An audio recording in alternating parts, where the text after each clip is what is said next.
একটা গান আছে, যদি লক্ষ্য থাকে অটুট বিশ্বাস হৃদয়ে হবেই হবেই দেখা, দেখা হবে বিজয়ে। আর বিজয়ের কথা বললেই যে বিষয়টা মাথায় আসে সেটা হচ্ছে যে আপনার যদি লক্ষ্য থাকে আপনি পৃথিবীর সর্বোচ্চ শৃঙ্গে উঠবেন, তাহলে কিন্তু লেগে থাকলে একদিন না একদিন কিন্তু বিজয় চলে আসবে।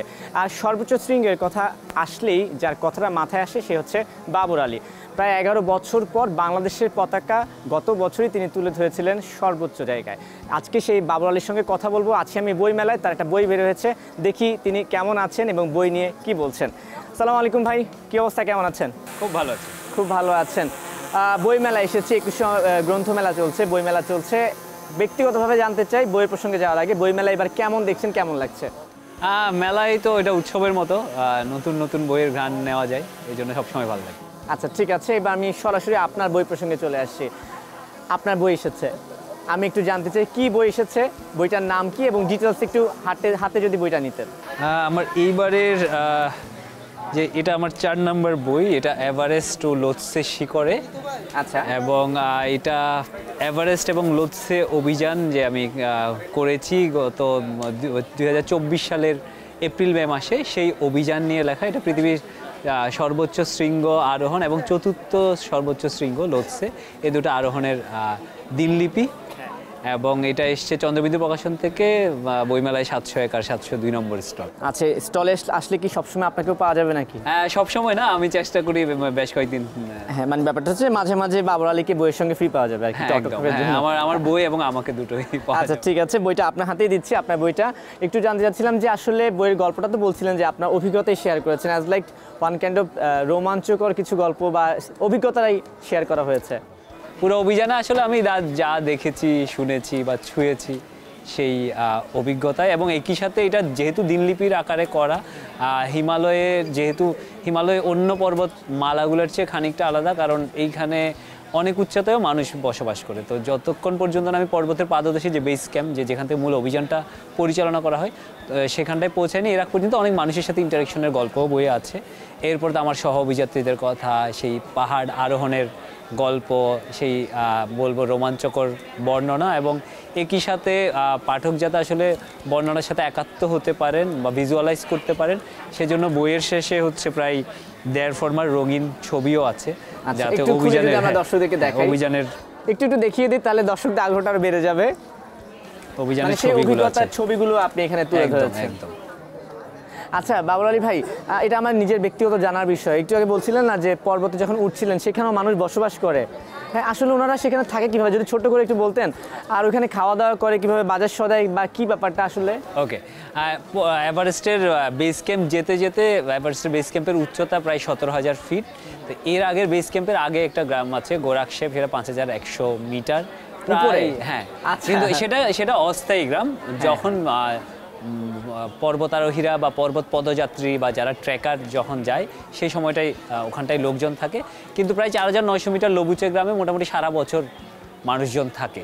তো ওখানে যে জিনিসটা শেখার মানুষ হিসেবে আমি যেটা শিখি, যে কত মিনিমালিস্ট ওয়েতে হচ্ছে আসলে লাইফটা লিড করা যায়। সেখানে চাওয়া পাওয়ার ব্যাপার খুবই গৌণ, আপনি চাইলেও সব কিছু হাতের কাছে পাবেন না, এবং কত অল্পে তুষ্ট থাকা যায় সেটা হিমালয়ের মানুষদের। আমার যদি ধারণা সেখানে ইন্টারনেট থাকে না, কারেন্ট থাকে না, খাবার দাবার একটা কারেন্টের ক্ষেত্রে এখন যেহেতু সোলার আছে, রিনিউয়েবল এনার্জিটা হয়তো খানিকক্ষণের জন্য পাওয়া যায়। টিপিক্যালি যেরকম আমরা হয়তো যে ফ্লোটা পাই সেটা পাওয়া যায় না, আর ইন্টারনেট তো একদম প্রশ্নই ওঠে। আচ্ছা ঠিক আছে, এই গল্প বেশি শুনবো না, কারণ গল্পগুলোই তো ভেতরে আছে, সেটা বইয়ে পড়তে হবে। আর একদিন আমি আপনার সঙ্গে আলাদাভাবে বসে একটু শুনে নেব পাঠকরা আসলে বইটা নিয়ে কেমন রিয়াকশন দিচ্ছে, কেমন ফিডব্যাক পাচ্ছেন। আচ্ছা, আমার এটা বলে হচ্ছে, আমার প্রকাশকরাই বলে সামহাও আমার বই অনেক বেশি অনলাইনে বিক্রি হয় অফলাইনের চেয়ে। আর রেশিওটা বলে হচ্ছে যে নানান সাইটগুলো আছে বা প্রকাশনীর যে ওয়েবসাইট, সেখান থেকে বই বেশি বিক্রি হয়। কিন্তু এবারের চিত্রটা একটু ভিন্ন, যে অনেকে এটা নিয়ে খুব আগ্রহ দেখাচ্ছে, কারণ অভিযান থেকে আমি ফিরেছি আসলে 6-7 মাসের মতো। এই অল্প সময়ের মধ্যে এই বইটাকে, মানে এটা আমার পুরো অভিজ্ঞতাগুলোকে 2 মলাটের মধ্যে আনতে পারা গেছে, এবং সেটা দর্শকরা, মানে পাঠক যারা আছেন, ওরা খুব আগ্রহ নিয়ে বইটা দেখছেন, রেসপন্স বেশ ভালো। আচ্ছা, আপনার তো এটাই প্রথম বই নয়, এই মেলায় কিন্তু আপনার আরো 2-3টা বই পাওয়া যাচ্ছে, রাইট? হ্যাঁ, এটা আমার চতুর্থ বই। আরো 3টা বই আছে। এই চন্দ্রবিন্দু প্রকাশন থেকে আরো 2টা বই। আমি পায়ে হেঁটে দেশের 64 জেলা ভ্রমণ করেছিলাম 2019 সালে, সেটা নিয়ে বই পায়ে 64 জেলা, সেটা 4 নম্বর এডিশন চলছে। এরপরে আমাদের দেশে অনেকগুলা ক্রস কান্ট্রি রাইড হয় সাইকেলে, সেটা টেকনাফ থেকে তেঁতুলিয়া, আখাউড়া মুজিবনগর বা ভোমরা তামাবিল। তো সেই ভ্রমণের গল্পগুলোকে, সাইকেল রাইডের গল্পগুলোকে আমি 2 মলাটে নিয়ে এসেছি। সেটা সাইকেলের সওয়ারি বই নামে বইটা পাওয়া যায়। আর একটা আমার অনুবাদের বই আছে, দ্য লস্ট এক্সপ্লোরার নামে একটা বই আছে, জর্জ ম্যালোরি এবং এভারেস্টকে নিয়ে লেখা। জর্জ ম্যালোরি ছিলেন 1921, 1922, 1924 সালে 3টা এভারেস্ট অভিযান হয়েছিল, সেই অভিযানে উনি অংশগ্রহণ করেছিলেন, তাকে নিয়ে লেখা বই ম্যালোরি এভারেস্ট। আচ্ছা, ওই যে 2টা বইও তো মানে এখানে আছে, রাইট? একটু কি দেখা যাবে বইগুলো? তাহলে আমি একটু দর্শকদেরকে দেখিয়ে দিচ্ছি যে বাবর আলী আরো 2টা বইও পাওয়া যাচ্ছে। একটা হচ্ছে এটা পায়ে 64 জেলা, এটা দেশের 64 জেলা পায়ে হেঁটে ভ্রমণের গল্প, দিনলিপির আকারে লেখা। এটা চন্দ্রবিন্দু প্রকাশন থেকেই বেরিয়েছে। আর এটাতে প্রত্যেক দিনের দিনলিপির সাথে একটা করে ছবিও আছে, যাতে দর্শক একটু কানেক্টেড ফিল করতে পারে। আচ্ছা, আমার একটা প্রশ্ন আসছে, এই যে বললেন না প্রত্যেকটা দিনের গল্প আছে, সঙ্গে ছবিও আছে, তার মানে কি আপনি যখন কোনো ট্রাভেলিংয়ে যাচ্ছেন, ট্যুরে যাচ্ছেন, তখন আপনার মাথায় থাকে যে আমি একটা ডায়েরিও লিপিবদ্ধ করব, এই ধরনের কিছু? হ্যাঁ, এইটা আমার কাছে নিজের কাছে এক ধরনের কমিটমেন্ট, যে আমি এটা করতে চাই, যাতে এইটা ডকুমেন্ট হিসেবে আমার কাছে থেকে যায়। বা একটা প্রচ্ছন্ন লোভও আছে যে অনেক বছর পরেও লোকের স্টাডি রুমে হয়তো এই বইটুকু থাকবে, এই ব্যাপারটা হয়তো প্রচ্ছন্নভাবে কাজ করে। আচ্ছা, আরেকটা বই আছে, হ্যাঁ, সাইকেলের সওয়ারি। হ্যাঁ, এটা বিষয়টা হচ্ছে যে সাইকেলে করে যে আপনি 64 জেলা ভ্রমণ করলেন। 64 জেলা নয়, এটা অনেকগুলো ক্রস কান্ট্রি রাইড হয় আমাদের, যেমন টেকনাফ থেকে তেঁতুলিয়া, তারপর সাতক্ষীরার ভোমরা থেকে সিলেটের তামাবিল, ময়মনসিংহের হালুয়াঘাট থেকে কুয়াকাটা পর্যন্ত। আর আরেকটা আমি সুন্দরবনের একদম পাশ ঘেঁষে সাইকেল চালিয়েছিলাম, মানে এমনভাবে রুটটা প্ল্যান করা হয়েছিল যে বাগেরহাট থেকে শুরু করেছিলাম, শরণখোলা থেকে। আমি যে এমন রাস্তাটাই নিয়েছিলাম যাতে এক পাশে সবসময় সুন্দরবন থাকে।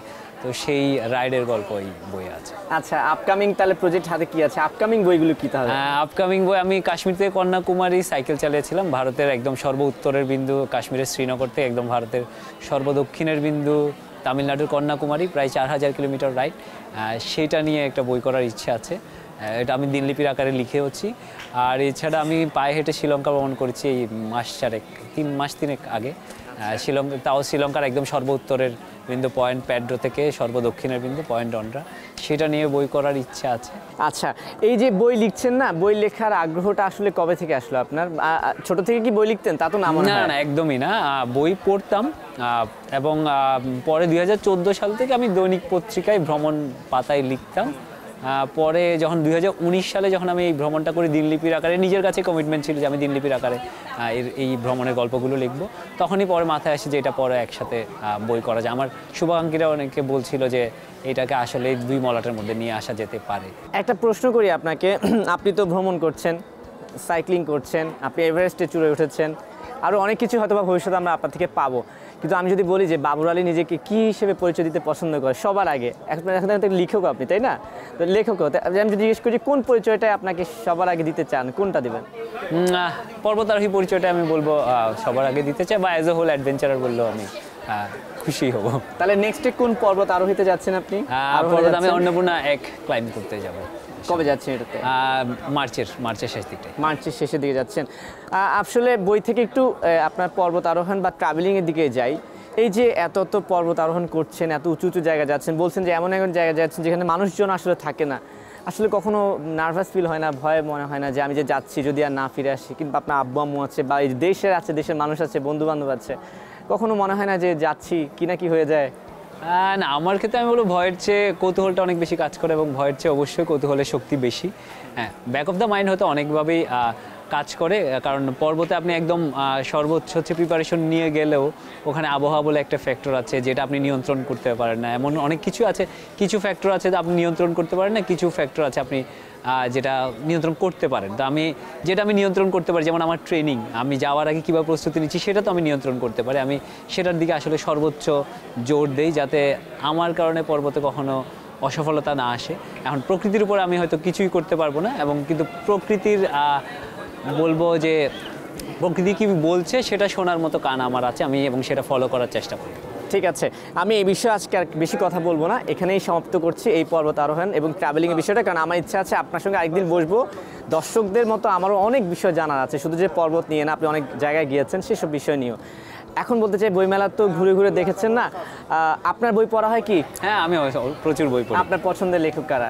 আমার পছন্দের লেখক অনেকেই পছন্দের লেখক আছে। নবনীতা দেবসেন আমার খুব পছন্দের লেখক, পরিমল ভট্টাচার্য আমার অসম্ভব পছন্দের, সৈয়দ মুস্তফা আলী পছন্দের, এরকম বিমল দের কথা বলতে হবে, এরা প্রত্যেকে আমার অসম্ভব। সঞ্জীব চট্টোপাধ্যায়। আচ্ছা, এই যে আপনি যে নামগুলো বললেন, এরা যদি আমি একটু বলি হয়তো বা অনেক দিন আগের হয়ে গেছে, তাই না? কিন্তু বর্তমান প্রজন্মের কারো নাম আপনি কিন্তু বলেননি, তার মানে কি বর্তমানে কোনো ভালো রাইটার নেই? না না, একদমই না। পরিমল ভট্টাচার্যকে আমি তো বর্তমান প্রজন্ম বলবো না, মানে একদমই সমসাময়িক।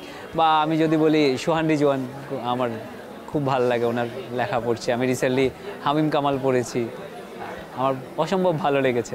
এবং আমি প্রচুর কন্টেম্পোরারি বই পড়ি। আচ্ছা, মানে বই পড়া হচ্ছে। তাহলে এই যে বই নিয়ে আর একটা প্রশ্ন করতে চাই, রিসেন্টলি আমরা দেখছি যে সোশ্যাল মিডিয়া একটু তোলপাড় চলছে, অনেকে বলছে যে কেউ এখন বই লিখছে, যিনি সাহিত্যের লোক না তিনিও বই লিখছেন, সাহিত্যের কন্টেন্ট ক্রিয়েটরদের বই নিয়েও একটা সমালোচনা চলছে, তারা কেন বই লিখছে বা বই লিখবে, তাদের বই কেন আসছে, এই বিষয়টা সম্পর্কে আসলে আপনার কি মতামত, আপনি কি বলবেন? আচ্ছা, এটা I am not a content creator. না না, আমি সেটা বলছি না, কিন্তু মানে আমি সমসাময়িক প্রসঙ্গক্রমে বললাম যে এই বিষয়টা নিয়ে একটা সমালোচনা হচ্ছে যে সাহিত্যের জায়গায় সবার ভিড় করা উচিত না। আমি এইটা আমার জন্য একটু কমেন্ট করা মুশকিল। আমি আসলে কারো বই মানে যাদের নিয়ে হয়তো কথা হচ্ছে আমার পড়ার সুযোগ হয়নি, হলে হয়তো আমি বলতে পারতাম যে আসলে ওইভাবে এটা নিয়ে সমালোচনা করতে পারতাম। কিন্তু আমার মনে হয় যে এটা তো মূল মানে লেখকের কাছে লেখা, কিন্তু এরপরে যখনই লেখাটা শেষ হয়ে গেল, লেখক তো মৃত, এরপর থেকে পাঠকের কাজ শুরু। এটা বইকে বাঁচিয়ে রাখে তো পাঠকরাই, বা পাঠকের স্টাডিতে এটা অনেক দিন আছে, বা পাঠকের খুব প্রিয় বই, তার প্রাণের খুব কাছের বই, এরপর থেকে পাঠকের ব্যাপারটা শুরু। তো এবার এই বইগুলো যদি পাঠক না কেনেন বা না পড়েন, তাহলে তো ওখানে লেখক যে মৃত বলছিলাম ওইটুকুতেই তার মৃত্যু হয়ে যাবে। এখন পাঠকের আগ্রহ থাকলে সেটা একদমই ভিন্ন ব্যাপার। আমি আসলে ওইভাবে ব্যাপারটায় সমালোচনা করতে আগ্রহী না, কারণ বিষয়টা সম্পর্কে আমার খুব একটা জ্ঞান নেই। আচ্ছা, ঠিক আছে, আমি একটু চাইছিলাম যে আপনার বইগুলো আপনি একটু হাতে নেবেন এবং আপনার যে পাঠকরা আছে, আপনার শুভাকাঙ্ক্ষী যারা আছে, তাদের উদ্দেশ্যে আপনার বইগুলো যদি কিছু বলার থাকে বা তাদের উদ্দেশ্যে একটু কিছু বলে দেবেন এই ক্যামেরায়। সো এই বইমেলায় আমার টোটাল 4টা বই আছে। এইটা একদম লেটেস্ট বই, এভারেস্ট টু লোৎসে শিখরে। এটা যে একদম পৃথিবীর সর্বোচ্চ পর্বত এবং 4র্থ সর্বোচ্চ পর্বত আরোহণের দিনলিপি নিয়ে লেখা। এবং মোস্ট ইম্পর্টেন্টলি আমি বলবো যে শুধু দিনলিপি না, আমি পুরো অভিযানে যা আসলে অনুভব করেছি, হিমালয়ের কাছে আত্মসমর্পিত হয়েছি, সেই আত্মসমর্পণের গল্পই আছে। আর সাইকেল সওয়ারি সম্পর্কে বললাম যে এটা আমার দেশের অনেকগুলো যে ক্রস কান্ট্রি রাইড হয় সেগুলোর গল্প নিয়ে লেখা, তাও দিনলিপি। আমি দিনলিপি লিখতে আসলে বেশি পছন্দ করি। এবং একই সাথে পায়ে পায়ে 64 জেলা, আমি 2019 সালে দেশের 64টা জেলা পায়ে হেঁটে ভ্রমণ করেছিলাম, প্রায় 2701 কিলোমিটার। সেই ভ্রমণে শুধু প্রকৃতির বর্ণনা নয়, প্রচুর মানুষের গল্প আছে। তো এই বইগুলা পাঠকরা চন্দ্রবিন্দু প্রকাশন, ঢাকা বইমেলায় 701 আর 702 নম্বর স্টল থেকে কিনতে পারবেন, আর চট্টগ্রাম বইমেলায় 61 এবং 62 নম্বর স্টল থেকে। আর এছাড়া নানান অনলাইন প্ল্যাটফর্ম তো আছে। আর একটা বইয়ের নাম ম্যালোরি এভারেস্ট, এটা একটা অনুবাদ। এটা দ্য লস্ট এক্সপ্লোরার নামে একটা বই আছে, যেটা মূল লিখেছেন কনরাড অ্যাঙ্কার এবং ডেভিড রবার্টস, এবং অনুবাদ করেছি আমি, এবং আমার সহ অনুবাদক ছিলেন সুদীপ্ত দত্ত। সেটা লিটল ম্যাক চত্বরের 66 নম্বর স্টল অদ্রিতে পাওয়া যাবে। ঠিক আছে, সেটাও আপনার একটা সন্তান। 4টা বইয়ের কথা আমরা বলে দিলাম। দর্শকদেরকে ধন্যবাদ দেওয়ার আগে আপনাকে একটা ধন্যবাদ দিচ্ছি যে আজকে আপনি এই মূল্যবান সময়টা আমাকে দিলেন। ধন্যবাদ সময়কে। আর দর্শক, এতক্ষণ কথা বলছিলাম বাবর আলীর সঙ্গেই, শুনছিলেন তার 4টা বইয়ের কথা, তার মধ্যে একটা বই কিন্তু একদমই লেটেস্ট।